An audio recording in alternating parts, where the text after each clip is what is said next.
Hi everyone, welcome to Blazor WebAssembly Cookie Authentication series. So this is the fourth video of this series.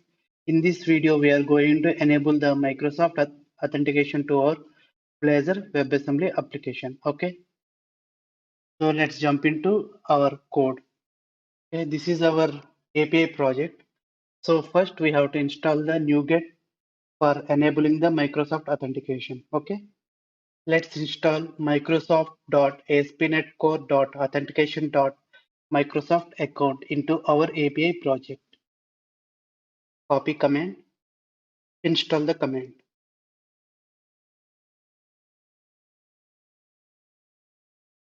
Okay, after installing the package, we have to register our API endpoint into the Microsoft. So Microsoft, we can use Azure portal for registering the apps. Okay, so go to Azure portal. So once you logged in, on your home page, you can see here app registration. Click on the app registrations. Okay. And now here we can register our application. Click on new registration. So give name for our app registration. I will name it like okay. And here I am going to select the third option where you can have organization and personal accounts as well. Okay. And at the bottom you can select web, and here we have to provide our API domain slash okay sign in Microsoft. That is a default path. Okay, let's assign the redirect URL here. In the launch setting, copy the domain of our API, and default redirection path for Microsoft authentication is sign in Microsoft. Okay, this is the default path. Now register the application.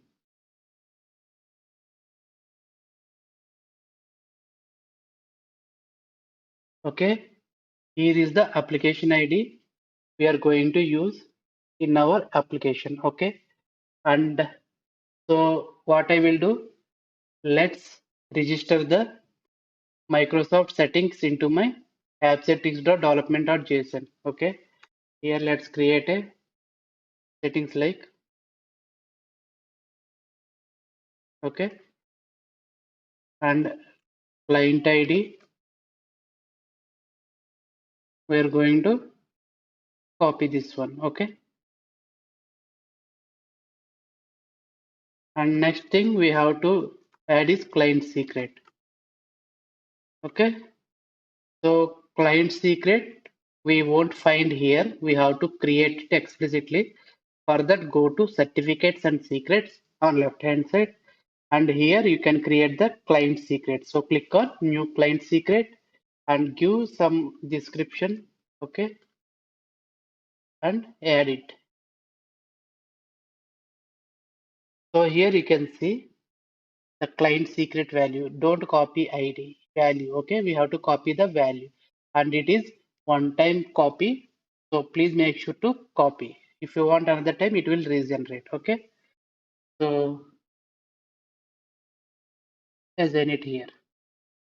So we have successfully registered our API into Azure portal, and we have also generated the client ID and the client secret.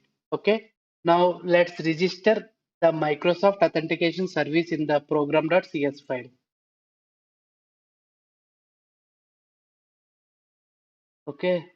Just like Facebook and Twitter, we need to register the Microsoft account service also. Okay.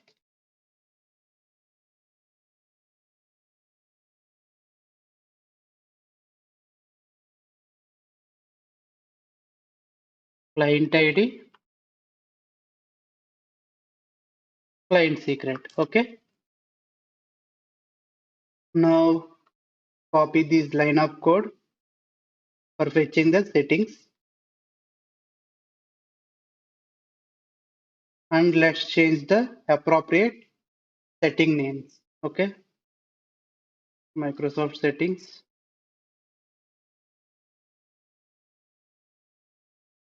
Twitter. Okay, and client ID.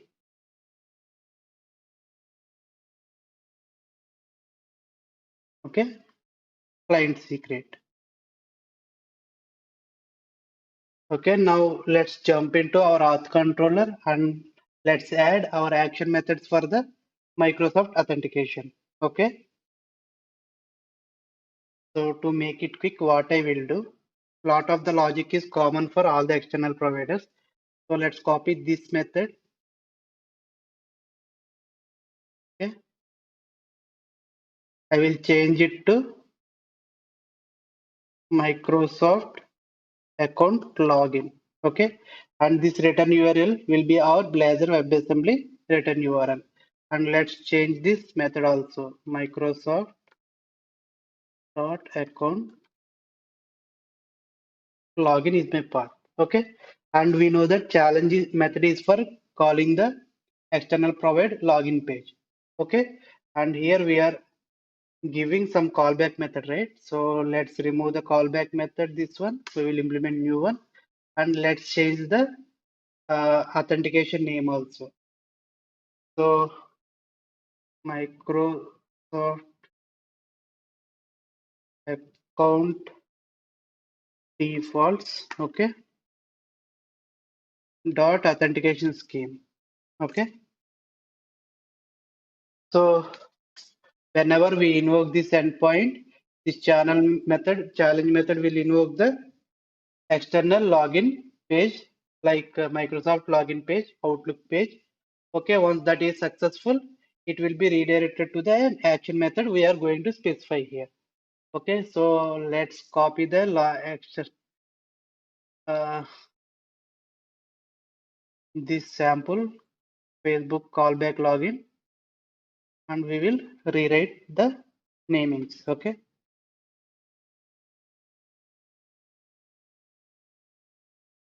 I am doing just because most of the logics are same. And let's change this to Microsoft account login. Okay, and here also return URL will be our Blazor WebAssembly URL, and it will be Microsoft account. And here first line of code,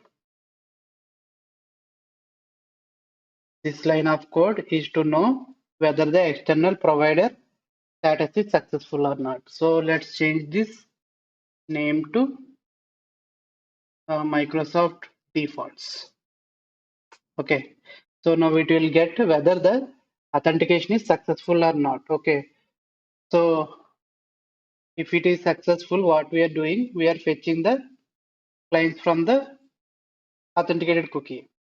Okay, but that authenticated cookie doesn't contain our required claim. So what we will do, we will recreate the authentication cookie by removing this existing cookie, and we will create new cookie with our information.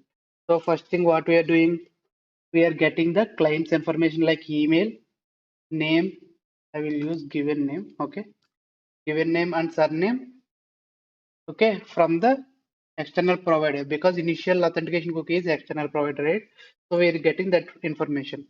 So in the manage external login user, this is a common method for all my external providers of this video series. Okay, this method is very simple. Okay, here first it will search for the user with email address and the external login. If it is present, it will return that user, or else it will store the user into our database. That means we are storing the external provider user information into our database so that we can create our own authentication cookie or claims for our user. Okay, so that is the use of this manage external login user. Okay, and next, after calling that method, what we are doing after this method, we are refreshing the external login. What is this refreshing external login means? With our database data, we are creating new claims. Okay, and here see HTTP context was sign out, means I want to sign out from the existing cookie. I have mentioned, right? By default, cookie is created where our callback method is executing, right?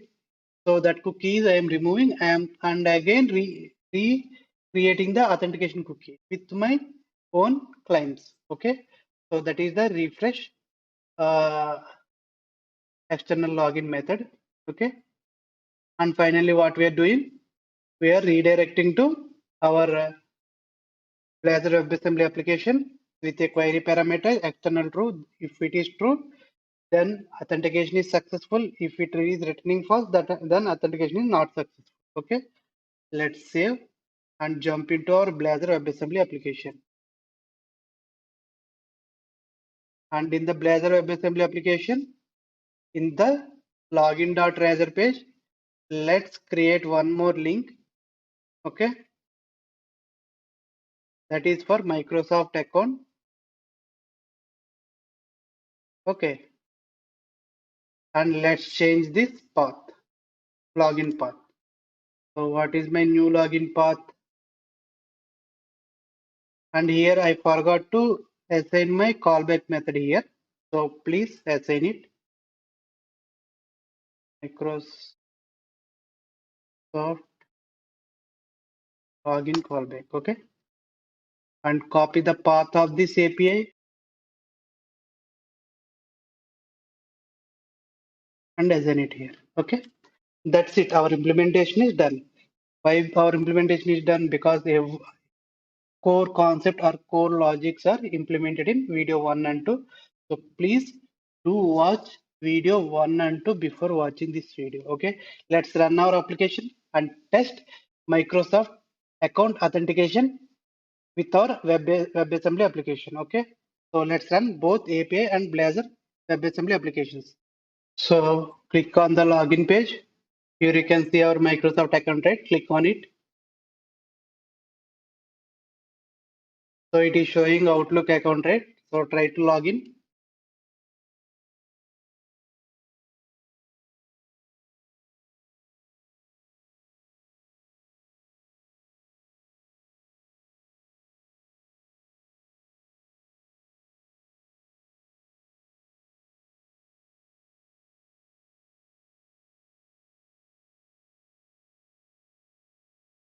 Give permission for email access.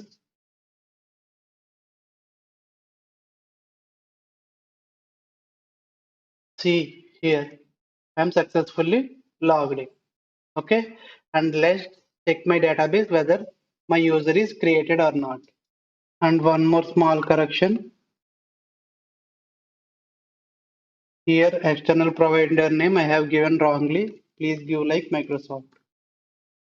Because of that, account is created, Outlook account, but it is external login provider is showed as Facebook. So please correct it. Okay. Otherwise, we are good. My Outlook is successfully registered. Okay. So that's all about enabling the Microsoft account into my Blazor WebAssembly application for the cookie authentication. I think this video has delivered some useful information to you all. If you like my video, please support me by subscribing to my channel. Soon we are going to meet with new videos. Until then, signing off.